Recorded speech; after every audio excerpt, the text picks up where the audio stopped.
Dobbiamo cercare di tenere presente anche questi aspetti. Oui, non, c'est pas grave.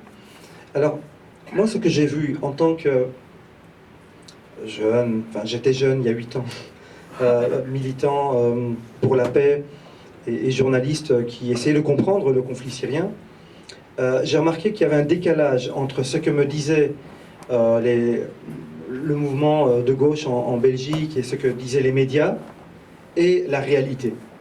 Donc, vous vous souvenez qu'en 2011, on nous parlait du dictateur qui massacrait son peuple. C'était plus compliqué que ça, bien entendu.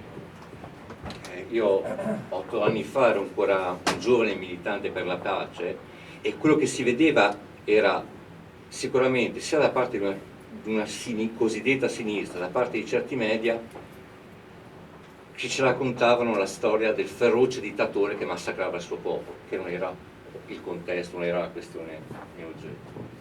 Ce qui était intéressant de constater, c'est qu'à l'époque, deux acteurs de premier ordre, donc protagonistes de la guerre de Syrie n'étaient jamais mentionnés dans les médias. L'impérialisme et les islamistes. È da notare che nelle cronache di quel periodo i due attori di primo ordine del conflitto siriano nella stampa, nei media, non erano mai menzionati. Sarebbe a dire l'imperialismo et l'islamisme. C'était intéressant. En 2011, vous aviez un pays comme l'Irak qui était mis à genoux. Vous avez dans la péninsule arabique des États qui sont satellitaires des États-Unis, avec des porte-avions, avec des bases militaires américaines. Vous avez la Turquie qui est quand même un des tremplins et une des bases arrières de ces rebelles qui sont devenus très vite des djihadistes. Mais dans les médias, on ne parlait jamais du rôle des États-Unis dans le conflit syrien.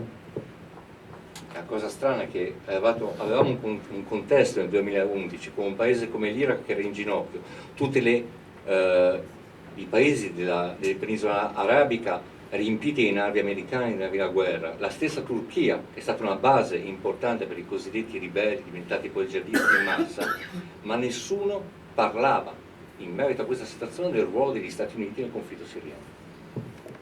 Comme si la CIA tout d'un coup était devenue spectatrice d'un conflit. È come se improvvisamente da un minuto a quell'altro la CIA fosse diventata spettatrice di un conflitto, non parte attiva, ma spettatrice. Alors que depuis l'ère Bush et depuis bien avant en fait depuis la création de la République arabe syrienne en 1946, l'impérialisme américain a toujours tenté d'avoir main mise sur la Syrie. Et d'ailleurs, il a même soutenu des coups d'État dans les années 50 pour dominer la Syrie.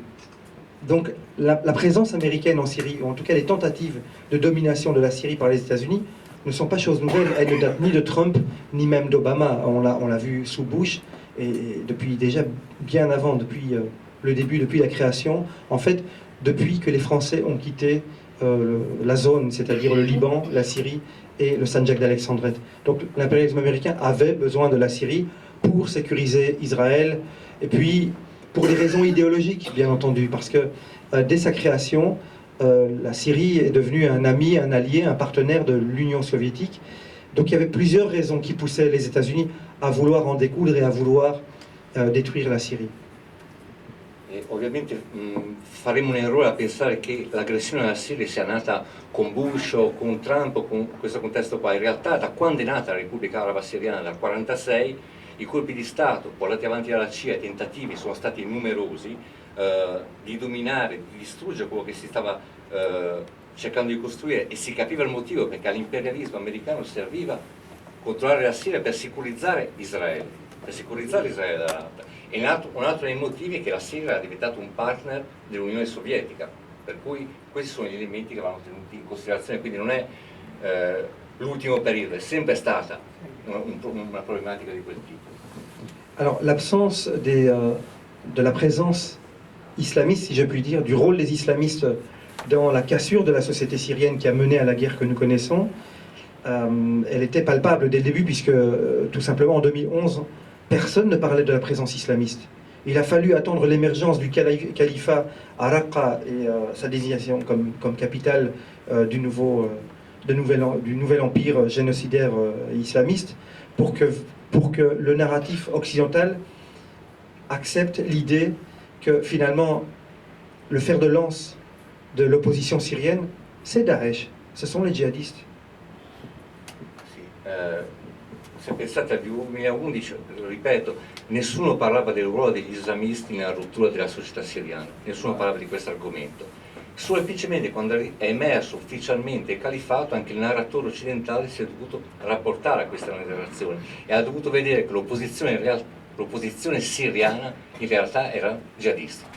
Quella era l'opposizione siriana. Bien entendu, il y avait des gens de gauche, il y avait des démocrates, des libéraux, etc., qui étaient dans la rue et qui réclamaient des droits, libertés individuelles, la fin de l'état d'urgence, de meilleurs salaires, etc. Il ne faut pas nier l'existence d'une gauche syrienne qui était elle aussi mobilisée en 2011. Mais si vous voulez, ce qui est important de savoir dans la société syrienne, c'est que comme il existe une carence en droits et libertés, la seule force capable de mobiliser le peuple et qui disposait d'une infrastructure pouvant soulever la population, c'était les islamistes. À travers quoi? À travers les mosquées.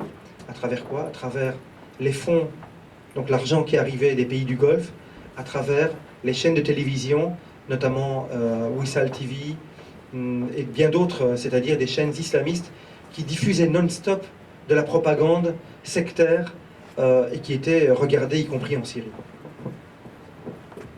Donc je veux dire par là, pour résumer, que la gauche syrienne qui était dans la rue contre Assad n'avait aucune chance de triompher. Et que tôt ou tard, et en fait ça s'est passé très tôt, elle allait devenir l'idiote utile des islamistes.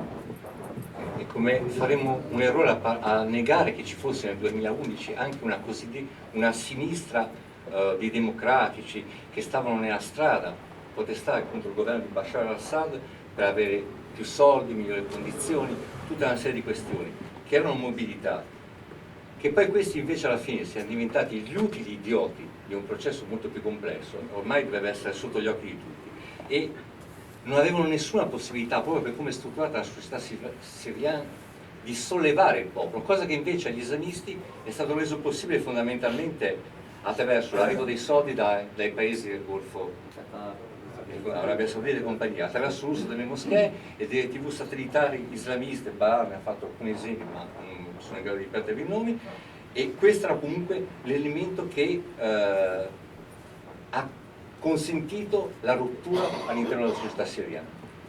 Alors à l'époque, au début du conflit, j'ai écrit un livre, un modeste livre qui s'appelle Syriana, qui est sorti en 2011, donc vraiment tout au début. Et déjà là, j'ai consigné en fait quelques extraits des discours de certains oulémas, donc des soi-disant savants musulmans, qui étaient en même temps des télécoranistes, hein, comme on a les télévangélistes aux États-Unis, et qui mettaient de l'huile sur le feu, qui essayaient d'embraser la situation en manipulant le discours confessionnel et sectaire. Donc déjà en 2009-2010, on pouvait, en écoutant ces chaînes télévisées, on sentait bien qu'il allait se passer quelque chose en Syrie. C'est sérieux, on sentait qu'il allait se passer quelque chose. Io ho prodotto un piccolo, modestissimo contributo nel 2011 che era Siriana, la conquista continua, tra l'altro un titolo che non è mai uscito in italiano, in cui avevo riportato però anche estratti di discorsi di alcuni saggi islamisti, che sono un po' come i telepredicatori che abbiamo negli Stati Uniti, i telecoranisti, lui li definisce, che gettavano benzina sul fuoco, manipolando il discorso religioso nella loro ottica di interesse. Alors, ce qui est intéressant aussi, c'est de voir certains médias, notamment francophones, qui traduisaient prétendument les discours des militaires qui faisaient défection. Vous vous rappelez, en 2011-2012, c'était la mode des défections au sein de l'armée. Et alors une série d'officiers qui avaient rompu avec l'armée syrienne se mettaient eux aussi à tenir un discours sectaire et confessionnel, mais qui n'était pas reproduit par les médias ou qui n'était pas traduit par les médias occidentaux. Donc on nous a caché en fait cette dimension confessionnelle qui était devenue une obsession pour l'opposition, en tout cas l'opposition armée. Una cosa interessante in quel periodo, soprattutto riferita ai media francofoni, sicuramente avevano puntato molto su dare ampio risalto alla defezione, vi ricorderete, di militari, di quadri militari nel 2011-2012, ma senza però riprodurre quello che era il discorso di questi militari, che era un discorso settario e confessionale, cioè occultando quello che era la parte che poi stava alla base del tentativo di rottura. Pour ceux qui connaissent la société syrienne, ils sentaient bien déjà dès 2011 que les frères musulmans étaient à la manœuvre, parce qu'ils avaient essuyé une défaite en 1982. Vous vous en rappellerez, les États-Unis ont soutenu les frères musulmans contre le panarabisme qui était dans sa phase ascendante encore, parce qu'il y avait une alliance déjà dans les années 50 avec la montée de Nasser, et puis avec l'émergence de la République irakienne qui avait une orientation socialiste. Donc il y a eu des convergences entre les nations arabes, ce qui faisait peur aux États-Unis et à Israël notamment. D'autant que ces pays arabes non seulement étaient en rupture avec l'impérialisme, mais en plus se rapprochaient de l'Union soviétique. Donc il y avait toutes les raisons pour les Américains d'affaiblir le panarabisme, la laïcité arabe, le socialisme arabe, notamment en instrumentalisant la religion et en utilisant les frères musulmans, comme ils l'ont fait en Égypte contre Nasser. Il y a eu des tentatives d'attentats, il y a eu des mouvements armés qui ont été financés, etc., avec l'aval et la bénédiction et les pétrodollars saoudiens, bien entendu. Donc c'est un vieux scénario, on n'est pas du tout... en fait, on est très familier de ce scénario. 76-82, l'émergence des frères musulmans en Syrie et leur défaite en 82, donc on voyait bien dès 2011-2012 que c'était la revanche tout simplement de la défaite de 82 du point de vue des frères musulmans. Si capiva già dal 2011-2012 che il fuoco che covava sotto la cena era quella dettata dai fratelli musulmani, in maniera molto evidente. Sapete che gli Stati Uniti, comunque l'imperialismo americano, ha sempre avuto in odio ogni ipotesi di panarabismo, di crescita del panarabismo, la laicità, la progressività della società siriana, dei paesi che comunque si avvicinavano in un contesto collettivo, l'Egitto di Nasser e quant'altro. E quindi 2011-2012 è un po', come dire, tentativo, con i soldi delle petromonarchie, della petromonarchia saudita, ma degli Stati Uniti. Non è nessun nuovo scenario, uno scenario vecchio che noi conosciamo già. Ma l'emergenza dei fratelli musulmani in Siria possiamo datarla dal 76 alla loro sconfitta, alla loro prima sconfitta nell'82. Quindi il 2011-2012 si presentava come un terreno di rivincita dei fratelli musulmani, foraggiati ovviamente dall'Arabia Saudita e dai soliti no. Alors on essaie de nous vendre le projet des rebelles modérés. Qu'est-ce que ça veut dire, rebelles modérés? Hanno cercato di venderci il progetto dei ribelli moderati. Domanda è che significa ribelli moderati? Le premier fait d'armes des rebelles modérés, c'était juin 2011. Ils ont enterré vivants 120 soldats syriens. Il primo atto dei ribelli moderati era giugno 2011, hanno seppellito vivi 120 soldati siriani. Je n'oublie pas de dire qu'en avril et en mai, déjà, des policiers et des militaires avaient été tués par certains de ces militaires. Mais donc il était évident que ni du point de vue de la méthode utilisée par ces combattants, ni leur finalité n'avait rien de progressiste. Ed era ovviamente giugno, ma anche aprile e maggio. Agenti dell'esercito siriano furono massacrati, ma si capiva già da lì che non c'era nessun elemento progressivo che andasse in avanti di queste pratiche. Alors, moi, en tant que militant des droits de l'homme, je suis très sensible à la question du droit de résistance à l'oppression. Donc si un peuple se sent blessé et est massacré par les autorités, par le pouvoir, j'estime légitime que des civils prennent les armes pour se protéger. C'est un droit universel. Dans le cas syrien, le problème, c'est que les méthodes utilisées par ces gens qui ont pris les armes pour soi-disant se débarrasser d'un dictateur ont utilisé des méthodes tellement horribles que la plupart des gens qui ont vécu sous leur coupe ont regretté l'absence de l'armée syrienne. E in quanto militante per i diritti umani, una cosa che devo essere assolutamente sempre essere dalla parte del diritto dei popoli che si sentono oppressi di resistere e di opporsi anche militarmente a quel tipo di situazione in cui loro si sentono oppressi. Ma quello che abbiamo visto in Siria, il metodo dell'opposizione armata contro il cosiddetto dittatore, e ascoltando la gente che ha subito quel tipo di pratica da parte dei cosiddetti ribelli, hanno rimpianto la non presenza dell'esercito siriano in quel contesto. Armée syrienne libre. Esercito libero FSA, esercito siriano libero. La première chose que leur commandant a fait, c'est se réfugier chez Erdogan. La prima cosa che ha fatto il loro comandante è rifugiarsi da Erdogan. Quand ils ont eu le pouvoir, notamment à Homs, dont vous êtes originaire, ils ont créé un groupe de tortionnaires qu'on a appelé la brigade de l'enterrement. Quando hanno preso il potere a Homs, dove Osama è originario, hanno creato una brigata di torturatori che si chiama la brigata dell'interramento, della sepoltura.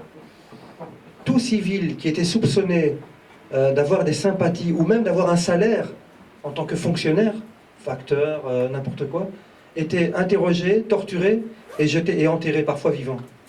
Ogni civile che fosse stato semplicemente sospettato di avere simpatia, oppure un lavoratore del settore pubblico, veniva interrogato, torturato e seppellito vivo. Il y a des articles du Spiegel qui datent de 2012 à ce sujet. Ci sono articoli dello Spiegel del 2012 che analizzano, che parlano di questa questione. Vous vous souvenez de ce soldat en uniforme avec les 3 étoiles de la FSI? Vi ricordate quel soldato in uniforme con le 3 stelle della FSA? Qui a ouvert la cage thoracique d'un soldat et qui lui a arraché le foie et le cœur et qui l'a mordu.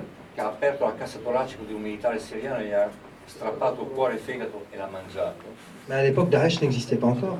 Ma all'epoca Daesh non esisteva. Le califat n'existait pas encore. En fait, Daesh existait, mais sous une forme primitive, on va dire, sous la couleur kaki de l'armée syrienne libre, tout simplement. Daesh esisteva in una forma primitiva, sotto il colore khaki dell'esercito libero siriano, di FSA. Alors, si je devais énumérer toutes les exactions et les crimes commis par l'armée syrienne libre, on en aurait en tout cas, on en aurait pour plusieurs jours. Se dovessi star qui ad elencare tutti i crimini commessi dall'esercito libero siriano, ne avremmo per parecchi giorni. Quindi... Je ne compte pas non plus les actes criminels qui ont été perpétrés par l'armée syrienne libre, à un point tel qu'il y a eu des manifestations dans certains quartiers de la population où on disait Jaish al-Hur Harame Badna Jaish al-Nizame, qui veut dire l'armée libre, c'est une armée de voleurs, nous voulons l'armée régulière. E i crimini sono così innumerevoli che in alcuni quartieri ci sono state manifestazioni in cui gli slogan della popolazione che vedeva coraggio dicevano questo è un esercito di criminali Di ladri. e di ladri. E che vogliamo l'esercito regolare. E vogliamo l'esercito regolare. L'esercito arabo-syrien. Assad. Rappelons-nous Daesh au moment où il s'est formé. La frontière turco-syrienne était essentiellement contrôlée par l'armée syrienne libre. Donc ça veut dire que les dizaines de milliers de volontaires venus du Maghreb, venus d'Asie centrale, venus de Londres, de Paris, de Bruxelles et d'ailleurs, ont transité par des postes frontières qui étaient contrôlés par l'armée syrienne libre. E ricordiamoci quando si è formato l'esercito libero siriano. Il passaggio transfrontaliero, ad esempio, tra la Turchia e la Siria, di migliaia e migliaia di jihadisti che venivano dall'Africa, dall'Europa, erano controllati dall'esercito libero siriano. On a des photos, par exemple, de la conquête d'une base militaire à Alep, où on voit le chef de l'armée syrienne libre à côté d'un certain Abu Jandal, qui était l'émir de Daesh de l'époque. Ci sono delle foto, ad esempio, della conquista di una base militare ad Aleppo, in cui si vede il capo di FSA. Tu rappelles le nom? Je ne me souviens plus du nom. تذكر اسمه؟ Abu Jandal. لا لا هو راس شو اسمه الضابط اللي كان ممثل الجيش الحر. ابو نظاره هيك شوي خشن اسمه. Comunque, questo capo dell'esercito con uno dei capi di jihadisti, capi di Daesh. Donc, je pense que j'ai donné assez d'éléments et vous pouvez faire chercher par vous-même et vous pouvez constater en fait que ce que je dis n'est pas inventé, c'est des choses qui sont consignées dans des rapports. Je me souviens par exemple de Human Rights Watch qui a fait état d'un massacre commis par l'armée syrienne libre. Je ne parle pas de Daesh, je parle de l'armée syrienne libre dans la montagne alawite dans le nord-ouest de la Syrie. Il y a eu près de 200 morts, des dizaines de femmes et d'enfants qui ont été kidnappés. Et le commandant en chef, c'était Salim Idrissi, celui qui a commandé en tout cas cette opération qui est devenue un massacre d'Alaouites. Ce même Salim Idrissi avait été invité par Guy Verhofstadt, donc le chef des libéraux au Parlement européen. Et donc il a parlé au Parlement européen. Et il est cité, ce même Salim Idrissi, est cité dans un rapport de Human Rights Watch qui s'appelle en français « Nous pouvons encore voir leur sang sur les murs ». We still can see their blood. Ça, c'était le nom anglais du rapport. Nel senso, io penso di aver fornito alcuni elementi per la discussione.